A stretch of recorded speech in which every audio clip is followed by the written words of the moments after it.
Hello, co-operators. It's a real honour to give the Parliamentary group report to conference this year.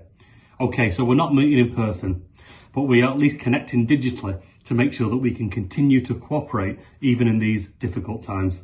So thank you to all of the staff of our movement who have made this conference happen.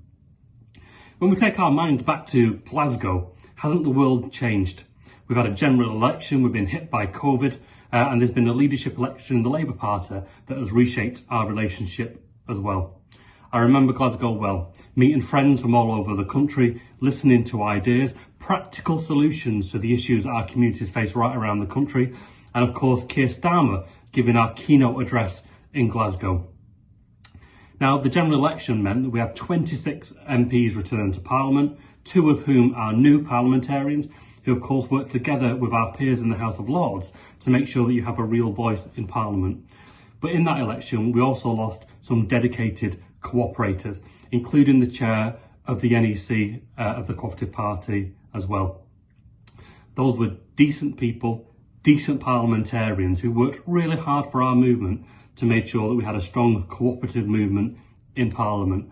And I want to place on record my thanks to them for the work that they've done, but also the best of luck in their future endeavours too. What we need to do is to make sure that we continue that good work. And let's be honest, the country has been shaped by our response to the COVID crisis. And right from the outset, we've always been keen to make sure that those grassroots issues being felt at a community level are raised right at the heart of Parliament. Whether that's about giving a voice to our retail workers to make sure that they were considered key workers and given the childcare support through the start of this pandemic. Whether it's about the voice of the child who was being denied a free school meal and potentially going hungry as a result, making sure that they had a voice through the campaigning that we and others did to make sure that we continued those free school meals. And on a vast range of other issues as well, when it's come up through COVID and it's come up through our grassroots, it's been Co-op MPs in Parliament who've been raising that on your behalf. There's also been another change, of course, which is Keir Starmer has gone from Glasgow giving our keynote speech to being the leader of the Labour Party, and with that forming a new shadow cabinet.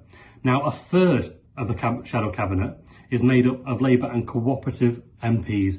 Fantastic representation, including Annalise Dodds, who's the Shadow Chancellor, Preet Gill, who of course is the Vice Chair of the Co-operative Parliamentary group, also on the Shadow Cabinet, and myself as the Shadow Transport Secretary, making sure that in everything that we do, there are Labour co-op values right through the core of that. Practical policies for the real issues that people face in our country.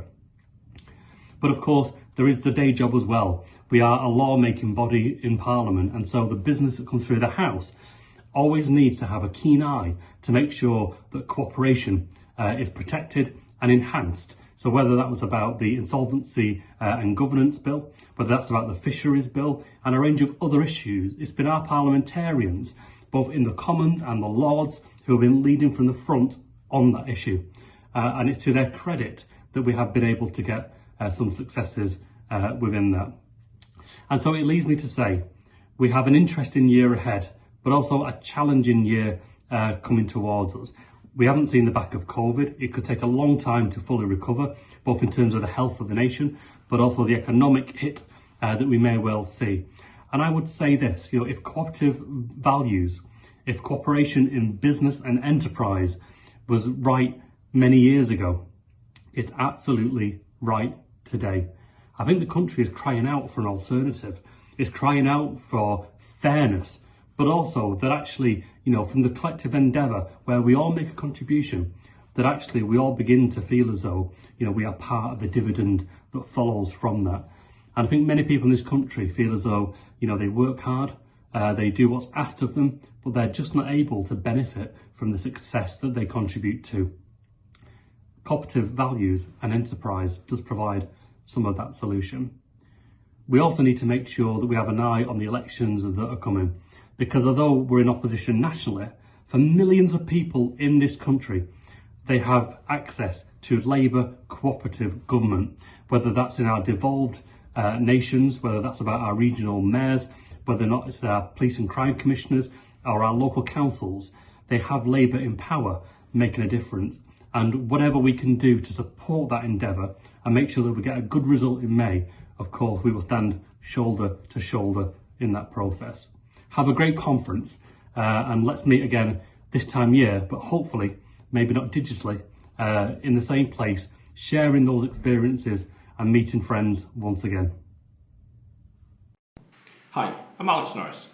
I'm Labour Co-op Member of Parliament for Nottingham North. Over the last years, one of my key priorities in Parliament has been to tackle the growing violence and abuse against our shop workers. During this terrible pandemic, and we meet in unprecedented times, we've seen that shop workers are essential workers, and I'm proud that we campaigned to get them on that list and we were successful.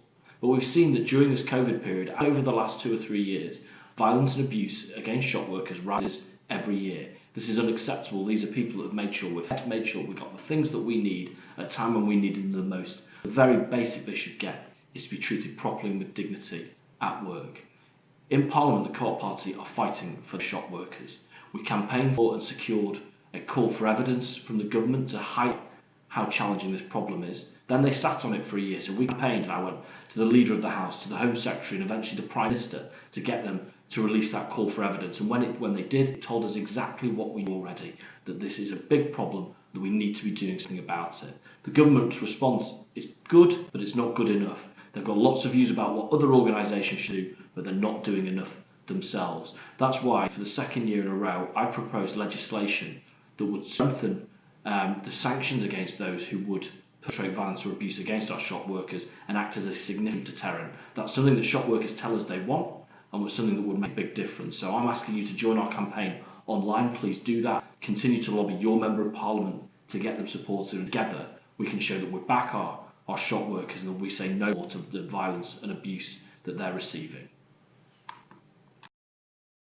Over the summer, with many families struggling, a number of young people faced the prospect of going hungry because the government refused to extend the free school meals provision. As someone who benefited from free school meals when I was at school, I know how important it is for young people to have access to good, healthy meals.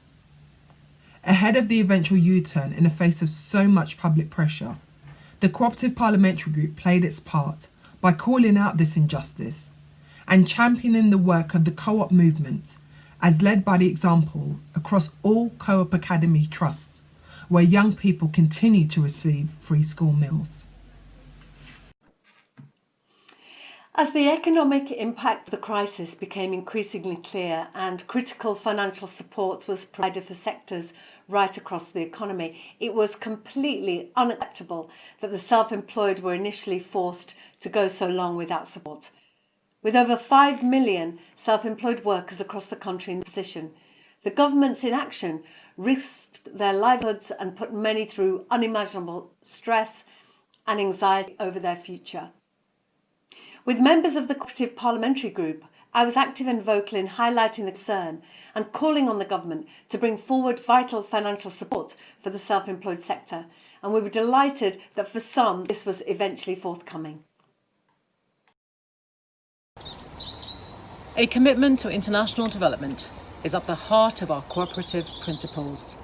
And in the current economic climate, the government's decision to close down the Department for International Development risks turning our backs on those in developing countries who need our support now more than ever. Alongside so many of my cooperative colleagues, I've been proud to lead the calls in Parliament against this disastrous decision and stand up for the cooperative values of international development. That means we can help tackle poverty, hunger, and humanitarian crises around the world. For those who have lost a loved one during this devastating pandemic, the inability to grieve in a normal, healthy way has been one of the most difficult parts of the crisis. Many were unable to say a final goodbye and to be there in those precious last moments, or to be able to hug friends or family at funerals. Some were unable to hold funerals at all. And what's more, the many early and unexpected deaths had a serious financial impact on suffering families who were often unable to afford unplanned funeral costs. The impact of this cannot be overstated, and nor can the risk of a grief pandemic further down the road. That's why we called on the government to widen the eligibility criteria and increase allowances for bereavement financial support to ensure nobody was left and forced into debt in their efforts to secure a service. But we went further too and called on the government to set out a full roadmap on dignity in bereavement, setting out how they plan to prevent a grief pandemic and ensure that the funeral care sector has the financial support that it desperately needs. More recently, the government outlined its plans to give greater financial support and security to the cultural industries during this crisis with a new funding plan, one which crucially excluded cooperatives from eligibility. Cooperatives play an important role in the culture and arts sector, and any exclusion from vital funding could see businesses like Co-operative workshops and music venues close and their economic and cultural contribution lost. We raised this with ministers and made sure that this contribution was properly recognised and the funding package eligibility criteria was amended to allow co-ops across the country to apply. The cooperative movement has a long and proud commitment to fair trade, and we were greatly disappointed to see Nestlé drop fair trade from some of their products.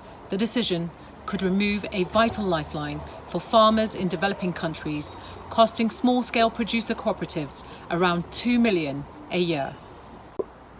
To do this at any time would be misguided, but to do so in the midst of a global economic crisis means already vulnerable communities will be hit the hardest. Along with tens of thousands of others who signed the Co-op Party's petition, we opposed this move, raising the issue with ministers in Parliament and writing to Nestlé, calling for reversal to this move.